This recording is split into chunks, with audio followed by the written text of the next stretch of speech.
Bom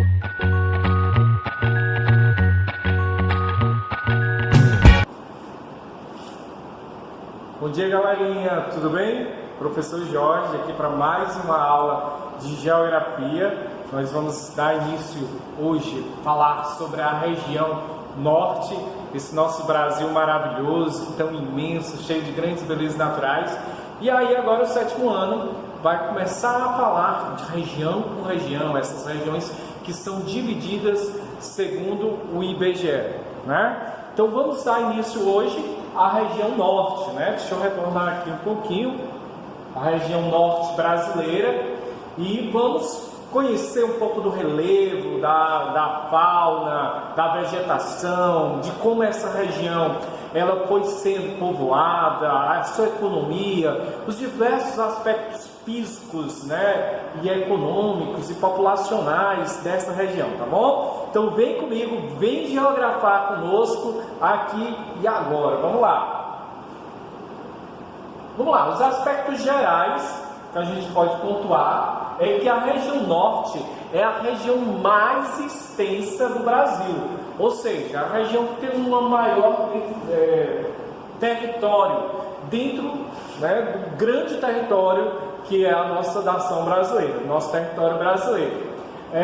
Vamos ver também que o clima dessa região é um clima equatorial. Isso por quê? Porque a região norte é uma região que está bem próxima ali da linha do Equador, né?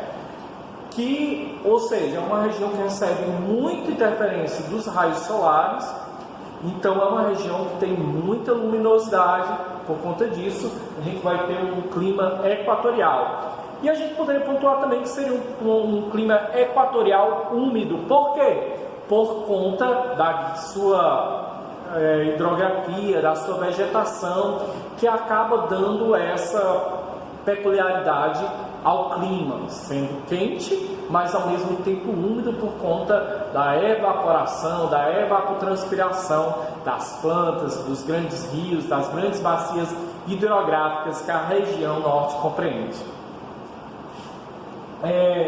A região é pouco povoada. Nós vamos falar um pouquinho sobre esse processo de povoamento que ocorreu na região norte. Ainda é uma das regiões que tem uma densidade demográfica ainda baixa, por conta também do seu processo de povoamento, de colonização também do Brasil. Foi uma das regiões que foi deixada inicialmente no processo de colonização do Brasil um pouco de lado, um pouco esquecido, mas que tem a sua importância hoje, que vem tomando outras dimensões também populacionais, principalmente com o avanço da agricultura, da agropecuária também para essa região. Possui o menor IDH, que é o Índice de Desenvolvimento Humano, que nós já falamos, o IDH que pontua os aspectos de saúde, educação e renda, né? Espero que vocês estejam lembrados disso. Existe uma grande presença de rios, natureza exuberante, né? Nós temos aí um dos principais rios, que é o Rio Amazonas, um rio, né, imenso, que tem uma grande importância para o Brasil, como para todos, digamos, para o mundo inteiro. A floresta amazônica com a sua biodiversidade, né, exuberante, com uma grande diversidade de fauna e flora, e a região menos industrializada também do Brasil.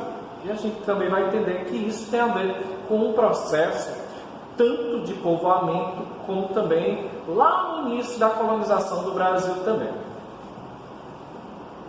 Aqui nós temos, nesse mapa, os estados que compreendem a região norte. Então nós vamos ter aqui, o estado de Tocantins, onde a sua capital é Palmas, Pará, onde a capital é Belém, o estado do Amapá, Macapá sendo a sua capital. Aqui nós vamos ter o estado de Roraima, onde a sua capital é Boa Vista, o estado do Amazonas, onde a capital é Manaus. Nós temos aqui Rondônia, onde a capital é Porto Velho, e o Acre, onde a sua capital é o Rio Branco, tá? Então esse aí é um mapazinho da região norte. Interessante a gente ver, a gente perceber quais são esses estados aí que compreendem a região norte. A gente falou sobre o processo de colonização, então vamos dar início agora. Como é que foi, professor? Como é que ocorreu, né? Porque se nós percebermos, a região norte ela está mais adentro. O período de colonização, ela se deu inicialmente, sempre que eu digo, pelas bordas do Brasil, ali na parte litorânea, principalmente do Nordeste, do Sudeste, né? E a região norte é uma região bem mais adentro do Brasil, que foi muito mais difícil de ser explorada. Os primeiros habitantes eram os indígenas da região norte, a região que teve ainda tem uma forte permanência dos indígenas, graças a Deus ainda nós temos regiões preservadas, mas regiões preservadas, mas ao mesmo tempo extremamente ameaçadas, por conta de todo o processo econômico, o processo de modernização aí do Brasil, que acaba avançando e colocando em risco essas populações. Nós temos cerca de 1 milhão de habitantes na época da chegada dos portugueses ao Brasil. Nós tínhamos de habitantes nessa região, indígenas. E as principais tribos hoje lá são os Yanomamis e os Kayapós, dessa região. Hoje são aproximadamente 421 mil habitantes. Então, uma queda muito grande de habitantes, porque houve um grande genocídio dessa população indígena, né? Muita morte, algumas doenças acometeram.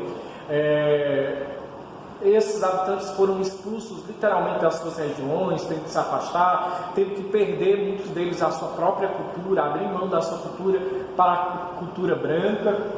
E o Amazonas é a região com maior número de indígenas, destacando a cidade de São Gabriel e da Cachoeira, tá? Como nós já falamos. A chegada dos colonizadores, quero ajeitar um pouquinho aqui. Posicionar aqui a câmera um pouquinho.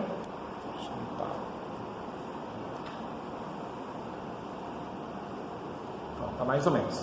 A chegada dos colonizadores portugueses na região norte foi mais ou menos em 1916. Né? Construíram fortes para proteger a área, principalmente, gente, por conta das drogas do sertão, que eram matérias-primas que eram retiradas dessa região. E também para ele, o principal ponto de escoamento, que era a bacia do rio Amazonas. Então ali eles criaram fortes para proteger, para poder também garantir esse percurso, essa saída dessas matérias-primas, né, que vieram extraídas e que tinha o rio, principalmente o rio Amazonas, como seu principal instrumento de escoamento da mercadoria, transporte da mercadoria. Escravizaram e mataram vários indígenas. Então a gente vê aí, foram só os africanos que foram escravizados? Não, os índios foram extremamente escravizados, foram impostos uma nova cultura, não foi respeitada a sua cultura, a sua forma de viver, a sua religiosidade. Isso aconteceu em todo o Brasil e não foi diferente na região norte. Houve uma forte imigração dos nordestinos. A gente diz assim, onde tem pedacinho do Brasil tem um nordestino. O nordestino realmente é enxerido, né? Assim, está em algum lugar, mas enxerido que eu falo, gente, é uma população muito guerreira, muito forte, que participou dessa construção do Brasil. Então nós vamos ver que na época do ciclo da borracha, do látex, né, que era extraído de uma planta da região, que é a seringueira, o látex foi muito explorado, foram vendidos para a Europa, para o Reino Unido, e aí vieram vários nordestinos em busca de emprego, de melhores condições de vida, trabalhar na exploração, na extração do látex. Aqui tem algumas imagens, talvez não fiquem boas aí para vocês, mas a gente pode colocar no slide, no Classroom, e aí vocês vão dar uma olhadinha aqui, só esse processo. Aqui é uma imagem dos colonizadores, uma imagem típica de escravidão dos indígenas. Aqui a construção dos fortes, que era para impedir principalmente os franceses e os holandeses de invadir essas terras, já que eles não respeitavam o Tratado de Tordesilhas, inicialmente feito, terras de Portugal e terras da Espanha, e aí tinha todo esse cuidado de proteger o Brasil. Existe também, aqui ó, a seringueira para a extração do látex, né, e as pessoas que trabalham exatamente nessa extração. Tá bom? Vamos lá. A ocupação da região. A ocupação pelos portugueses se deu posteriormente à ocupação de outras regiões do Brasil. Como eu falei, primeiro a região Nordeste foi o grande polo econômico do Brasil, foi a região primeira explorada, toda a região que tinha a Mata Atlântica com a exploração do pau-brasil. Então a região Norte ela ficou um pouco esquecida, ficou um pouco de lado, né, e não foi explorada inicialmente. Por conta de quê, professor? Principalmente o difícil acesso, né? Imagina o Brasil, né, há 300, 400, 500 anos atrás, como que era, né? Uma mata fechada, perigosa, com animais, de difícil acesso, não tínhamos estradas, então até chegar a essa região era muito complicado. Existia também na região Norte, não proporcionava grandes possibilidades de lucros à coroa portuguesa. A gente poderia dizer que os principais produtos que eram explorados, de início, a região Norte ela não foi atrativa. A cana-de-açúcar não era propícia de ser plantado ali, nem compensava por ser tão distante e transportar por vias marítimas seria relativamente impossível e caro também. E também não encontraram pedras preciosas inicialmente, tudo aquilo que os portugueses tinham interesse de encontrar. Não foram encontrados metais preciosos, né, como ouro e prata. O solo não era favorável para o cultivo da cana-de-açúcar, como eu falei, o principal produto explorado aqui no Brasil inicialmente, e os primeiros produtos a serem explorados foram chamados as drogas do sertão, que foi exatamente a pimenta, algumas raízes medicinais, algumas essências e algumas ervas e a castanha do Pará. Passando aqui, nós vamos ver a hidrografia. O que seria a hidrografia? Seria todo o conjunto de rios, né, que compõem essa região. É uma região que é muito rica nesse sentido, possui a maior bacia hidrográfica do mundo. A bacia Amazônia fica, né, no Brasil, pegando também outros países vizinhos também do Brasil. Existe um grande aproveitamento energético, e aí existe algumas hidrelétricas.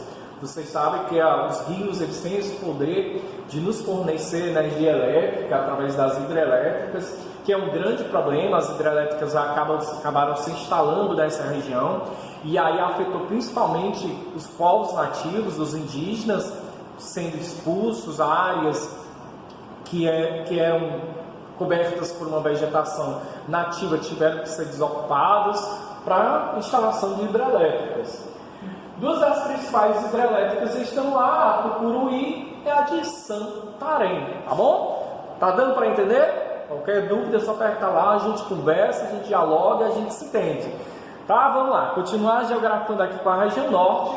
Lá no primeiro mapazinho aqui, ó, a gente vai ter um clima, cada cor aqui estabelecida é um clima diferente, equatorial quente, equatorial úmido, né? Nós vamos ter essa diversidade de climas. Nesse outro mapa nós vamos ter uma diversidade de vegetação. Não fique pensando que nós só temos a vegetação amazônica, a mata amazônica, não, porque nós temos outras vegetações que a gente vai ver mais adiante também, tá certo? Um pouco de cerrado, de pampas, outras vegetações que a gente vai mostrar posteriormente para vocês. Mas a gente vai ver aqui em verde, ó, que é predominantemente a floresta amazônica, que é a que está em maior quantidade no aspecto dessa região. E aqui nós vamos ter as bacias hidrográficas, tendo aqui, ó, tá vendo essa linhazinha vermelha percorrendo aqui, ó, desde o Peru, lá na cordilheira, lá nas montanhas lá do Peru. O rio Amazonas nasce no Peru, o rio Amazonas não nasce no Brasil, mas ele vem e percorre todo o Brasil, né, desaguando aqui, bem aqui no Amapá, no Oceano Atlântico. Então, uma grande extensão, é um rio extenso, que ganha outro nome do Peru, e quando recebe as águas do Rio Negro, Solimões, acaba recebendo o nome de Amazonas, do Amazonas. Existe a questão da economia. Para essa região ela poder progredir, foi pensado, e também ser povoado, foi pensado na sua economia, na industrialização, para que esse processo ele ocorresse com mais dinamismo. Então ocorreu a Zona Franca de Manaus, a criação da Zona Franca de Manaus, que tinha o objetivo de quê? Do desenvolvimento econômico, social e urbano da região, e a integração da região norte com o resto do mundo.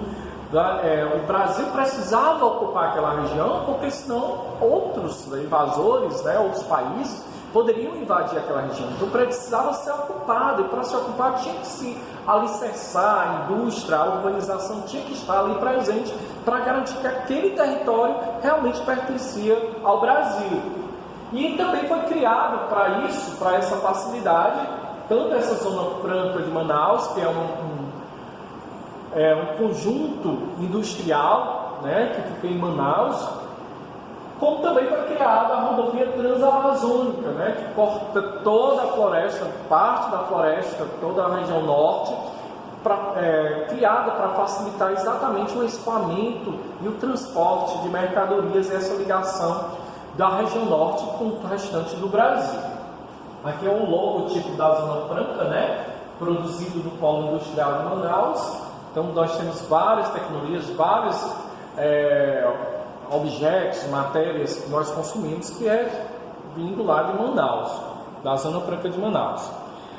Aqui nós vamos ver algumas dos desenvolvimentos econômico também que essa região nos oferece, desde a agricultura, com a exploração da soja, do cultivo da soja, que é um grande aumento da produção nos últimos anos. A soja vem tomando grande parte das florestas, os cultivos, os grandes fazendeiros acabam avançando para a região norte, comprometendo inclusive a nossa floresta amazônica, principalmente com o cultivo da soja que vem crescendo. A criação de gado também é uma outra forma também de produção, mas também tem que ser bem cuidada, tem que ser bem pensada, porque senão coloca em risco essa região, coloca em risco toda a nossa fauna, a nossa flora tão diversa da região norte. A extração de minerais, como vocês viram que logo no início não encontraram ouro e prata, mas hoje essa região ela tem manganês, mesmo ouro, a prata foram encontrados posteriormente nessa região, vários minerais que são extraídos dessa região que acabam também sofrendo grande impacto ambiental. Existe ainda a caça e a pesca, que são atividades que geram renda para muitos moradores da região, principalmente os povos ribeirinhos, aqueles povos que vivem realmente do extrativismo, principalmente da pesca, tá bom? Vamos lá? Tá dando para entender? Legal! É muito bom estar estudando, mesmo a gente aqui no Ceará. Eu não conheço, mas a gente vai conhecendo. Mesmo sem estar lá, a gente vai conhecendo um pouquinho das regiões e vendo quanto esse Brasil é bonito, não é? Existem alguns problemas hoje nessa região. O principal deles é o desmatamento. A Amazônia é a maior floresta tropical do planeta, considerada o pulmão do mundo, Não é tão correto dizer isso, mas, digamos, terresticamente seria um dos pulmões. A gente sabe que a vegetação que existe nos oceanos, ela é responsável por grande parte do oxigênio que nós respiramos. Mas a floresta ela é importante, da Amazônia, tanto para o Brasil como para o mundo inteiro. Ela é responsável pelo que nós chamamos de rios flutuantes. A gente pode depois falar um pouquinho o que seriam esses rios flutuantes. Rio flutuante, professor, rio flutua, rios aéreos, A floresta amazônica é responsável pelos rios aéreos. A gente vai passar depois, vocês podem te perguntar e a gente vai falar o que seriam esses rios aéreos. E aí, entre 1990 e 2003, a taxa de crescimento da pecuária na Amazônia legal cresceu 140%. Então a gente vê um avanço muito da agropecuária, desmatando, defumando tudo, retirando comunidades da sua localidade. E a floresta perdeu quase 20% do seu tamanho original, dando lugar a imensos vazios ou os desertos verdes. O que seriam os desertos verdes? Você vê tudo verde, mas você vê uma floresta de soja. Então, por que adianta eu ter uma floresta, extensões de terras de uma única cultura, né? Uma cultura onde é lançado ali dentro daquela cultura agrotóxicos, e vários acabando agredindo ao solo, aos rios. Então, isso ocorre muito nessa região. Plantações e pecuária também. A cultura é extremamente diversa, uma cultura muito bonita, a cultura da região norte, em todo o Brasil, né, gente? O Brasil é demais, realmente.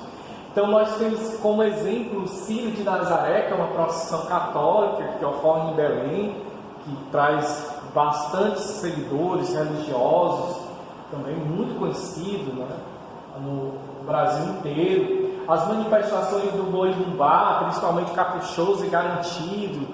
Existe, né, o boi azul e o boi encarnado. Existem as cavalhadas, que também é uma outra forma de cultura, e a culinária, uma grande diversidade de tradições que essa região ela mantém.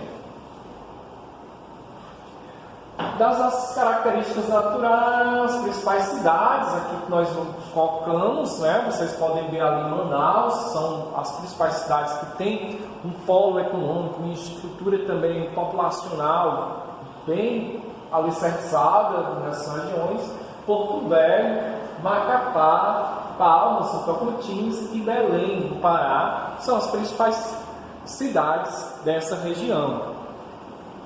Nós temos as características naturais, só para relembrar o que a gente já falou. O clima é equatorial, tem uma alta temperatura, superior a 20 graus centígrados, apresenta chuvas regulares, distribuídas o ano todo. A hidrografia possui a maior hidrografia do mundo, né? Nós temos muitos rios, por isso que a galera fica olhando aqui para o Brasil, porque diz que se existir alguma guerra futura, essa guerra vai ser por água. E o Brasil é muito bem servido, e digamos que a grande parte, mais de 70% da água que tem no Brasil está na região norte. O relevo é um relevo plano, mas apesar desse relevo plano, gente, a região norte feita principalmente planícies, mas é na região norte onde nós temos o ponto mais alto do Brasil, que é o Pico da Neblina. A hidrografia, ela possui uma bacia hidrográfica, como a gente falou, o Rio Amazonas. O solo, todo mundo acha que o solo, tem uma grande floresta, a floresta imensa com árvores gigantescas, então o solo é extremamente rico. Se engana. O solo da região norte é um solo frágil, né? Um solo com poucos, arenoso e pobre em nutrientes e minerais, mas eles estão protegidos, esse solo, exatamente por uma manta orgânica, que é exatamente das folhagens, aquela que mantém o solo da região norte é a própria floresta, né? Toda aquela folhagem, quando cai, apodrece, né? E vira, digamos assim, adubo para aquele solo e acaba enriquecendo. Por isso que quando você retira a vegetação da região norte, a possibilidade dela se regenerar é muito pouco. Porque o que mantém o solo vivo, o que mantém aquela floresta viva, é o próprio ecossistema, é a própria floresta que leva esses próprios nutrientes. É cíclico, né? Nasce a planta, mas por quê? Porque as outras plantas maiores, elas vão fornecendo esses nutrientes para o solo, porque o solo não é um solo tão rico. Vamos lá. É importante a gente falar que nós temos dentro da floresta amazônica, né? Ela é a maior floresta tropical do mundo, como nós falamos, e possui uma grande diversidade biológica, por isso que ela é bastante estudada. Várias pessoas do mundo inteiro vêm ao Brasil para pesquisar, para descobrir produtos que possam servir para medicina, para os cosméticos, enfim, né, para estudos realizados com diversas plantas e pesquisas, para que, sabendo que é uma região que tem uma grande biodiversidade, principalmente da sua fauna, ou da sua flora, né, das plantas que existem nessa região, que muitas delas nem foram catalogadas. É considerada densa e perene, heterogênea e latifoliada, o que é densa, né, muito fechada. Ela é perene, ou seja, ela existe o ano todo, ela não perde as folhas, suas folhagens, como aqui a caatinga, que é épocas do ano a gente perde as folhagens. Ela é heterogênea, não existe uma única espécie de planta nessa região, existe uma grande diversidade, então ela é heterogênea, ela não é homogênea, e ela é latifoliada. O que é isso? Ela possui folhas grandes, inclusive, gente, como lá chove muito, essas folhas elas servem como um amortecedor. A água cai naquela folha, ela, né, escoa com mais, digamos assim, com menos peso a terra, fazendo com que não aconteça uma erosão do solo, tá? Aí nós vamos ver essa Amazônia e nós vamos ver que nós temos na Amazônia uma divisão nessa floresta. Nós vamos ter as matas de inundação, e aí já está falando, são aquelas a mata da Amazônia que é coberta por água, algumas totalmente, algumas em parte, em épocas do ano. Nós temos, exemplo, o igapó, não sei se dá para que vocês consigam ver, que são plantas realmente que surgem, que estão ali, né, no rio, que nascem, como aqui, bem parecido com os mangues que nós temos aqui no Ceará, mas lá são outras espécies, não são mangues. Então, parte que se assenta na parte mais baixa da floresta, as partes mais baixas da floresta, a gente vai ter a mata de igapó, que são áreas alagadas. Então, vamos ver, imagina essa vegetação dentro de uma região bastante alagada. Aí nós vamos ter aqui, ó, a várzea, tá? Que é uma vegetação que ocupa a parte média. Então, nós temos uma parte baixa, que é o igapó, a parte um pouco mais alta seria uma vegetação de várzea, onde o relevo é um pouco mais alto, e as áreas são áreas que periodicamente são alagadas. Então, épocas do ano elas estão alagadas, os rios enchem e acabam chegando lá e alagando, e outras épocas do ano não, né? Não são inundadas. E nós vamos ter a terra firme, que são aquelas matas que estão à parte mais alta da floresta, e que não estão alagadas, são o que a gente chama de uma vegetação mais exuberante, né? Que tem todo o seu desenvolvimento, onde está grande parte também da fauna, dos animais lá se protegendo e se alimentando. Aqui tem mais ou menos um esquemazinho desse exemplo que eu falei, dessa divisão da mata amazônica, né?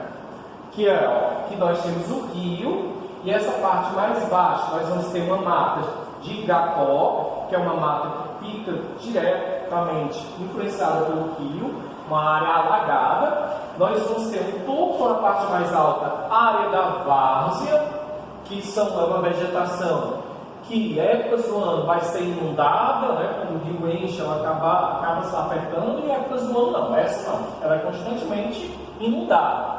Essa em épocas do ano. E na parte mais alta nós vamos ter a terra firme, tá bom? Estamos encerrando, né? A gente já falou aqui que o rio Amazonas é dividido em 3 partes. Ele nasce na Cordilheira dos Andes, lá no Peru, e é chamado de Maranhão, né? Parece Maranhão, né? Maranhão.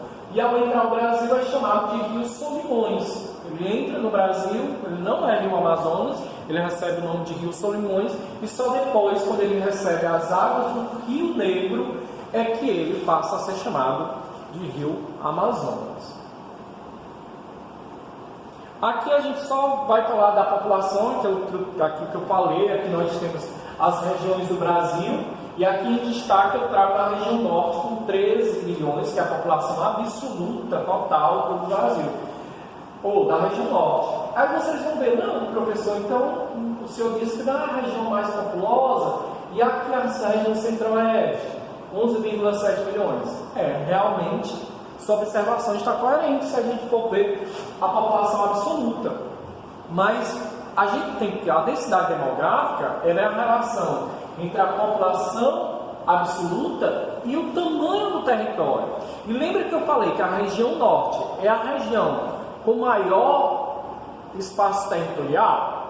Então, essa população, ela passa a ser distribuída pelo território. E nós vamos ter então uma população relativa, que seria o quê? A população absoluta dividida pela quantidade de quilômetros quadrados daquela região, que daria a quantidade de habitantes por quilômetro quadrado, que seria 3,3 habitantes por quilômetro quadrado. Então, a cada quilômetro quadrado da região norte, nós vamos ter 3,3 habitantes. E olha só a região centro-oeste, 7,2. Então, é muito mais populoso, né? A região centro-oeste, e a região norte é mais vazia, o que a gente chama de vazios demográficos, principalmente por isso, por ainda ter uma grande vegetação preservada, mantendo as suas características ainda em algumas partes. Então não são tão ocupados, a população ainda não chegou, ainda não tem tanta interferência da modernidade, da urbanização que nós temos em outros lugares do Brasil, não é? Gente, e por hoje é só, tá? A gente vai continuar na próxima aula ainda falando um pouquinho da região norte. Espero que vocês tenham gostado, que a gente tenha tido essa aproximação com essa região tão maravilhosa, tão importante para o Brasil e para o mundo inteiro, tá bom? Grande abraço, um grande beijo para vocês e até a nossa próxima aula, tá bom?